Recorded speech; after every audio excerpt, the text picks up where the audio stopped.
오늘은 설교 시작하기 전에 시 한 편을 여러분께 소개하겠습니다. 지금은 돌아가셨는데 시인 김시천 선생님의 안부라는 시입니다. 참 이 시는요, 시가 참 따뜻해요. 자, 여러분께 소개하겠습니다. 제목이 안부입니다. 때로는 안부를 묻고 산다는 게 얼마나 다행스러운 일인지, 안부를 물어오는 사람이 어딘가 있다는 게, 그럴 사람이 있다는 게 얼마나 다행스러운 일인지, 사람 속에 묻혀 살면서 사람이 목마른 이 팍팍한 세상에 누군가 나의 안부를 물어준다는 게 얼마나 다행스럽고 가슴 떨리는 일인지, 사람에게는 사람만이 유일한 희망이라는 걸 깨우치며 산다는 건 또 얼마나 어려운 일인지, 나는 오늘 내가 아는 사람들의 안부를 일일이 묻고 싶다. 이게 안부라는 시예요. 그렇습니다. 짧은 시지만 참 저한테는 감사하고 울림이 되었습니다. 여러분, 얼마나 힘든 세상을 살아가고 있습니까? 잘 오셨습니다. 오늘 여러분에게 안부를 여쭈면서 여러분에게 그리스도의 평강이, 위로가 함께 하시기를 축원합니다. 우리가 이렇게 여러분 만날 수 있다는 게 이게 얼마나 감사한 일인지 몰라요. 오늘 2부 예배 때요, 머리 수술을 하시고 오늘 2부 예배 나오신 권사님이 계셨대요. 저를 만나 펑펑 우는 거예요. 난 건강할 줄 알았는데 목사님, 갑자기 머리에 이렇게 피가 고여 있다니까 너무 놀랬다는 거예요. 건강하신 분이었어요. 근데 시술을 받고 정말 오래간만에 교회 나와서 얼마나 감사해요. 이렇게 건강하게 교회 나와 예배 드릴 수 있다는 것 당연한 게 아니라 하나님의 은혜인 줄로 믿습니다. 오늘 본문 말씀은 BC 587년 유다의 마지막 왕인 시드기야 왕 때, 참 이름도 희한해요. 마지막 왕 이름이 시드기야예요. 시들시들한 겁니다. 그 시드기야 왕 때 바벨론이 쳐들어왔어요. 그래 나라가 완전히 멸망하기 일보 직전이, 나라 전체가 혼란에 빠집니다. 칼과 기근과 전염병의 위협 속에 이제 바벨론에 의하여 완전히 짓밟히는 거죠. 아니 바로 그때 예레미야는 예루살렘의 멸망을 선포하다가, 여러분 예레미야가 눈물의 선지자가 아닙니까? 예레미야서를 읽어보면요, 조국을 위해서 눈물로 호소했어요. 그러다가 시위대 뜰에 갇혀서 정말 온갖 고난을 겪습니다. 그런 예레미야에게 하나님이 오늘 갑자기 생뚱맞게 이런 말씀을 하는 거예요. 여러분 7절을 한번 같이 읽겠습니다. 본문 7절입니다. 보라, 내 숙부 살롬의 아들 하나멜이 내게 와서 말하기를, 너는 아나돗에 있는 내 밭을 사라. 이 기업을 물을 권리가 내게 있느니라 하리라 하시더니, 여러분 뭘 사라고요? 아나돗에 있는 밭을 사라. 사촌이 와가지고, 아니 지금 내가 갇혀 있는데, 아니 지금 나라가 망하기 일보 직전인데, 하나님 이게 말이 됩니까? 지금 무슨 말씀입니까? 어떻게 이런 상황에 밭을 삽니까? 여러분 오늘 설교 잘 들어야 됩니다. 여러분 잘못 들으시면, 아하, 목사님이 아나돗 밭을 사라 그래가지고 우리 포항에 어디 밭이 어디 없나 이래가지고 오늘부터 밭을 사려고 다니시란 말이 아니에요. 이 말씀이 아주 오늘을 살아가는 우리들에게 주시는 영적 깊은 메시지가 세 가지가 있습니다. 우리 잘 들으십시오. 아니 도저히 밭을 살 수 있는 환경이 아니잖아요. 나라가 망하는데 이런 말씀이 어디 있습니까? 그런데 이 말씀의 영적 교훈이 뭐냐? 첫째로 다 같이 한번 읽겠습니다. 첫 번째 교훈입니다. 아나돗의 밭을 사라는 것은 뭐죠? 곧 믿음을 사라는 것입니다. 한번 따라합시다. 믿음을 사라. 다시 한번 크게 믿음을 사라.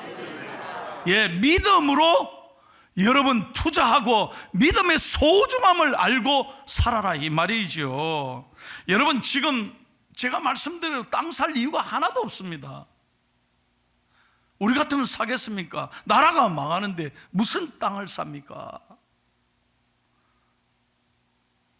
도저히 이건 자기 머리로 지금 이 땅을 산다는 건요 머리로 감정으로 받아들일 수 없는 말씀입니다. 그런데도 예레미야가 땅을 사야 될 이유는 딱 하나예요. 오직 하나님의 말씀이기 때문입니다. 말씀에 순종하라는 거예요. 네 머리로 계산하지 말고 절대 하나님 말씀을 따지지 말고. 여러분 우리 가운데 그렇잖아요. 여러분 가운데 성경을 읽어보면 도저히 이해가 안 되는 말씀이 있어요. 그런데 여러분의 머리로 IQ로 이 말씀을 내 이성으로 지식으로 내 생각으로 이 말씀을 판단하면 안 된다 이 말이에요. 하나님의 말씀을 말씀되게 그대로 믿으면 하나님의 영광을 보리라. 한번 따라합시다. 믿으면 영광을 보리라. 우리는 그렇잖아요. 하나님 먼저 보여주세요. 그러면 내가 믿을게요. 아니라니까. 성경에 그렇게 돼 있지 않아요. 먼저 뭐가 와야 되느냐? 믿음이 와야 된다는 거예요. 그래서 오늘 보십시오. 예레미야도 하나님 앞에 이렇게 되물었습니다. 여러분 25절을 보십시오. 예레미야도 이거 도저히 이해가 안 돼서 물었다니까요. 같이 읽겠습니다. 주 여호와여, 주께서 내게 은으로 밭을 사며 정의를 세우라 하셨으나 이 성은 갈대아인의 손에 넘기신 바 되었나이다. 이 말이 무슨 말입니까? 이미 망했지 않습니까? 하나님 그런데 어떻게 사라고 하십니까? 그런데 26절 27절 보세요. 계속해서 보세요. 하나님이 뭐라고 말씀하는지 같이 읽겠습니다. 그때 여호와의 말씀이 예레미야에게 임하여 이르시되 나는 여호와여 모든 육체의 하나님이라 내게 할 수 없는 일이 있겠느냐. 예레미야야 너 머리로 생각하면 안 돼. 너 눈에 보이는 환경에 따라서 판단하면 안 돼. 하나님의 말씀은 능치 못함이 없느니라. 그러면서 여러분 37절에 보십시오. 하나님이 오늘 다 읽지는 않았습니다만 위대한 약속을 해 주십니다. 같이 크게 읽겠습니다. 보라 내가 노염과 분한과 큰 분노로 그들을 쫓아 보내었던 모든 지방에서 그들을 모아들여 이곳으로 돌아오게 하여 안전히 살게 할 것이라. 할렐루야. 지금은 너희들이 쫓겨나지만 저 바벨론의 70년 동안 앞으로 포로 생활할 거지만 분명하게 하나님은 살아계셔서 너희들을 다시 돌아오게 하고 안전하게 살게 하리라. 그러면 너는 지금 밭을 사라는 거예요. 여러분 하나님의 관심이 어디에 있습니까? 우리는 믿음에 소중한 가치를 두고 살아야 한다는 것입니다. 여러분 인간적으로는 내 생각으로는 어려워 보이지만 여러분 우리는 상황의 마음을 빼앗기지 않습니다. 믿음의 사람들은 환경의 마음을 빼앗기지 않습니다. 문제의 마음을 빼앗기지 않습니다. 그 문제의 마음을 빼앗기면 하나님의 한없이 작아 보여요. 여러분 잘 들으십시오. 오늘 설교를 들으셔도 내 문제의 마음을 빼앗기면 설교 귀에 절대 안 들어옵니다. 다 지나가요. 내가 지금 설교 들을 기분입니까? 목사님 나 지금 너무 어려워요. 마음을 거기에 빼앗기면 설교 절대로 귀에 여러분 지나가 버리지 내 마음에 꽂히지를 않아요. 그럼 은혜가 안 된다니까요. 그러나 여러분, 내 많은 문제가 있지만 오히려 눈을 들어 믿음의 눈을 열어 하나님께 고정하고 하나님의 말씀을 사모하면 하나님이 위대해 보이는 거예요. 그때 하나님이 일하시기 시작하는 거예요. 여러분, 어떤 사람이 되기를 원하십니까? 하나님의 관심은 우리의 믿음에 있다는 거예요. 그래서 오늘 3부 예배드리는 모든 성도님들이 믿음의 주인공이 되기를 예수님의 이름으로 축원합니다. 제가 얼마 전에요, 우리 교육부 목사님이죠, 박민경 목사님이 월요일날 새벽기도 설교를 했어요. 제가 그때 저는 영상으로 예배 드렸는데 참 은혜를 받았어요. 무슨 얘기를 하느냐, 박 목사님이 매주 화요일날 저녁 7시가 되면 햄버거를 사들고 포항 제철구에 가서 성경 공부를 하는 거예요.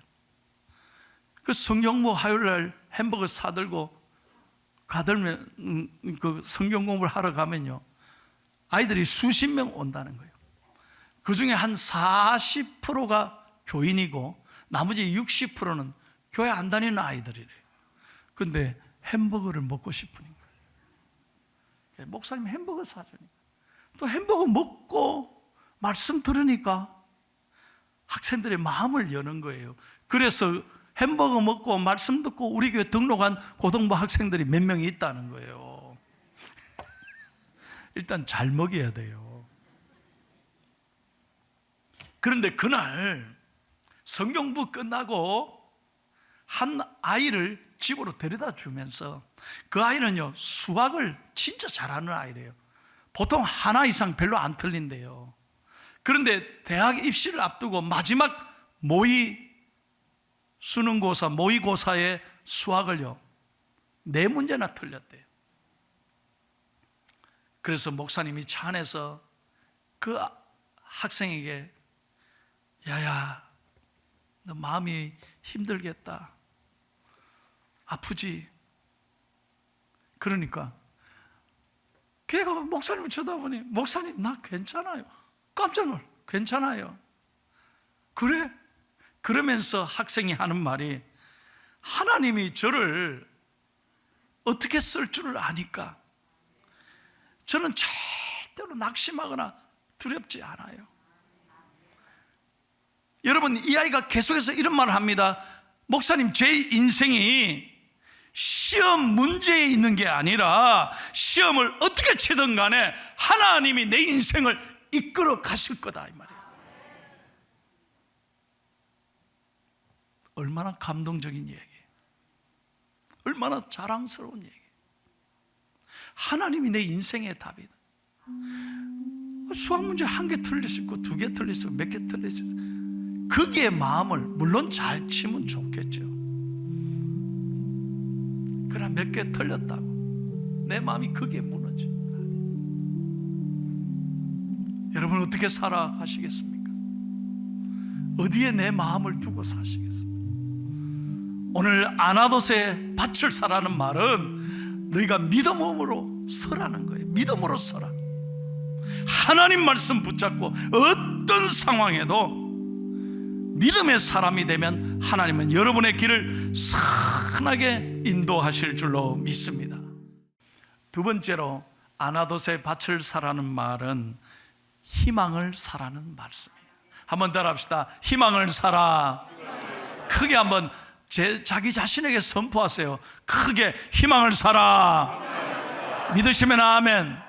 예, 우리 하나님의 사람들은, 그리스도인들은 희망의 사람들이 돼야 되는 거예요. 여러분, 하나님의 백성이기에 비록 여러분 좌절이 오고 오늘 상황이 예기치 못하게 어려움을 당하고 나라가 망하고 바벨론 포로 생활 70년 죽도록 고생할지라도 절대로 희망을 놓지 말라는 거예요. Never give up, never give up. 절대로 포기해서는 안 돼요. 여러분, 이 말씀 그대로 하나님께서는 역사하셔서 이스라엘 백성들을 다시 70년 만에 약속하신 대로 이스라엘 백성들을 해방시키고 조국으로 돌아오게 하시고, 여러분, 역사의 이스라엘 민족은 가장 힘 있는 유대 민족이 됐잖아요. 여러분, 아나돗의 밭을 사라는 것은 지금 어리석어 보이고 지금은 모든 게 끝난 것 같지만, 여러분, 하나님은 여전히 이스라엘 백성을 사랑하시고 여전히 우리를 사랑하시기에 하나님이 끝났다고 할 때까지 끝난 게 아니라는 거예요. 절대로 포기해서는 안 돼요. 그래서 우리는 언제나 하나님이 나를 바라보고 계시고, 언제나 하나님이 나를 사랑하고 계시고, 사람은 몰라주잖아요. 제가 늘 설교하잖아요. 사람은 내 마음 몰라준다니까. 사람은 나를 힘들게 할 때가 많아요. 실망할 때가 많아요. 그러나 하나님은 언제나 내 곁을 떠나지 않으시고 끝까지 나를 사랑하시고 나를 붙잡고 계시기에 여러분, 희망을 놓지 말기를 예수님의 이름으로 축원합니다. 우리가 희망을 가져야 되는 건 내가 잘나서가 아닙니다. 내가 머리가 좋아서가 아닙니다. 내가 능력이 있어서가 아닙니다. 하나님이 여전히 나를 붙잡고 계시기에 우리는 희망을 갖고 살아가야 될 줄로 믿습니다. 한번 크게 한번 선포합시다. 하나님이 나를 붙잡고 계십니다. 다시 한번 믿으시면 아멘 하세요. 목사가 설교할 때 한번 외쳐보자 하는 건요, 믿음으로 한번 따라해 보세요. 정말 저는 많이 경험합니다. 말하는 대로 된다는 거예요. 여러분, 마스크 써도 나는 몰라요. 여러분 하는지 안 하는지 여러분 눈만 보여. 그러나 하나님은 다 듣고 계셔요. 여러분에게 내가 늘 권면하잖아요. 말하는 대로 된다니까. 속으로 에이, 목사님 또 귀찮게 또 하게 한다, 니나 해라. 그게 아니라니까. 여러분, 하나님의 귀에 들리도록 믿음으로 고백하면 들리는 대로 하나님 역사하신다니까요. 한번 그렇게 살아보세요. 정말로 오늘 말씀이 여러분의 가슴에 와닿기를 축복합니다. 어떤 상황에도 우리 그리스도인들은, 하나님이 사랑하는 자녀들은 포기해서는 안 돼요. 희망을 갖고 살아가기를 축복합니다. 세 번째, 아나돗의 밭을 사라는 말은 미래를 사라는 거예요. 한번 따라 합시다. 미래를 사라. 다시 한번 미래를 사라. 여러분, 어리석은 사람은요 늘 과거에 매여 있습니다. 늘 과거 자랑만 하고 과거의 아픔에 묶여 있어요. 그 상처 속에 갇혀 있어요. 그러니까 나는 잘 안 된다고 생각해요.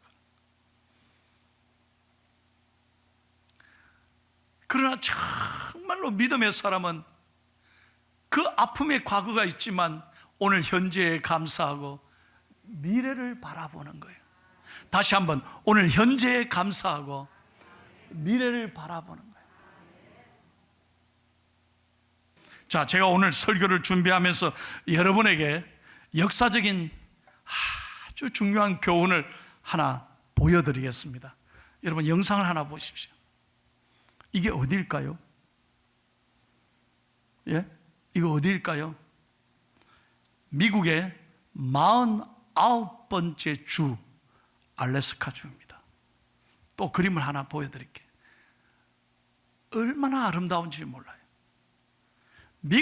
지금은 미국의 49번째 주가 됐습니다. 근데 원래 역사에 보면 러시아 땅이었습니다. 1741년에 러시아가 지배를 선포했습니다. 그래서 100년 동안 러시아 땅이었다니까요. 그래서 러시아 사람들이 이곳에 드나들면서 거기 있는 모든 알래스카의 물개, 해달들을 사냥하고 값비싼 모피를 확보하고 살았습니다. 그런데 점점 이 동물들이 말라가는 거예요. 그러니까 이 사람들이 가치를 잃어버리기 시작했어요. 그러다가 이 러시아가 크림 전쟁에 실패합니다. 그리고 여러 가지 어려움을 겪습니다. 재정적인 어려움도 겪고, 이 땅이 별로 쓸모없는 큰 얼음 덩어리니까 쓸모없는 땅이라고 생각을 했습니다. 바로 그때 미국의 대통령 앤드루 존슨이 이 땅을 보면서, 야, 우리 미국이 사면 참 좋겠다. 그리고 딜을 합니다. 이 땅을 우리 미국에 팔아라. 정말이가? 자기들도 눈에 보이니까 별로 이게 가치가 없어 보이거든. 그래서 얼마에 팔았냐? 이 넓은 땅을요, 무려 720만 불에 팔았습니다. 80억밖에 안 됩니다. 여러분, 이때 이 땅을 살 때 미국 의회에서 말입니다. 이때가 1897년이에요. 미국 의회에서 난리가 났습니다. 대통령을 소환했습니다. 당시 미국의 국무장관도 소환했습니다. 왜 이 얼음 땅을, 쓸모없는 땅을 왜 사느냐고 도대체. 당신 러시아에 돈 먹었지, 뇌물 받았지, 왜 그 쓸모없는 땅을 왜 사느냐고. 그래서 얼마나 미국 의회가 들고 일어나고 대통령을, 국무장관을 몰아세웠는지 몰라요. 그때 국무장관이 한 말, 대통령이 한 말 뭐라 하냐? 여러분, 잠깐만 기다려 주십시오. 하나님의 기도에 저는 응답받고 이 땅을 샀습니다. 여러분, 이 알래스카가 지금 세계 석탄의 10분의 1이 매장되어 있습니다. 어마어마한 석유가 매장되어 있습니다. 여러분이 안 가보셔서 잘 몰라서 그래요. 지금 러시아는 땅을 치고 후회한다니까요. 여러분, 오늘 저와 여러분에게 하나님께서 말씀하는 거예요. 미래를 바라보는 눈이 열려져야 한다는 거예요. 현재 자기 자신밖에 내 이익만 생각해서 파는 사람이 되면 안 된다는 거예요. 여러분, 저는 목회하면서 신앙생활하는 여러분을 가만히 봅니다. 늘 자기밖에 모르는 사람, 늘 움켜잡는 사람은 하나님이요, 축복을 더 안 해주시더라고요. 근데 늘 나누고 베풀죠. 선교하죠. 주님을 위해서 늘 아름답게 어려운 사람을 생각하고 구제하고 도우면요, 하나님께서 그 사람을 복을 주시고 대대로 자녀에게 놀라운 축복을 임하는 것을 저는 목회하면서 똑똑하게 보는 거예요. 여러분, 믿음의 눈이 열려지길 축복합니다. 하늘의 보고에 여러분 하나님 앞에 감사하며 투자하면, 여러분이 이 땅에 차고 넘치도록 좋은 일 많이 하면 하나님이 여러분에게 복을 내려 주시는 거예요. 저는 꿈이 있습니다. 앞으로 우리 교회가 75년, 100년을 향해 나아갈 때 저는 우리 교회가 포항뿐만 아니라 세계 선교를 잘 감당하고 책임지는 아름다운 은혜로운 교회가 될 줄로 믿습니다. 지역사회를 감동을 주고 하나님의 꿈을 이루어드리는 위대한 교회가 될 줄로 믿습니다. 뿐만 아니라 우리 교회의 다음 세대들을 통하여 잘 말씀으로 키우고 양육하고 우리 교육관 시설을 지금보다 더 몇 배로 저는 앞으로 잘 만들 것입니다.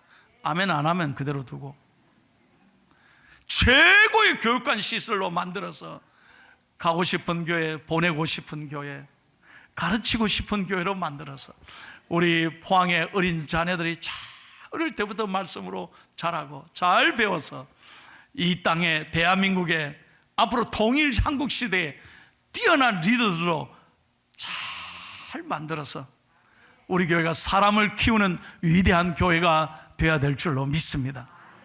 아나돗에 밭을 사라. 첫째, 믿음을 투자하라는 거예요. 믿음으로 살아라는 거죠. 두 번째, 희망을 갖고 살아라는 거예요.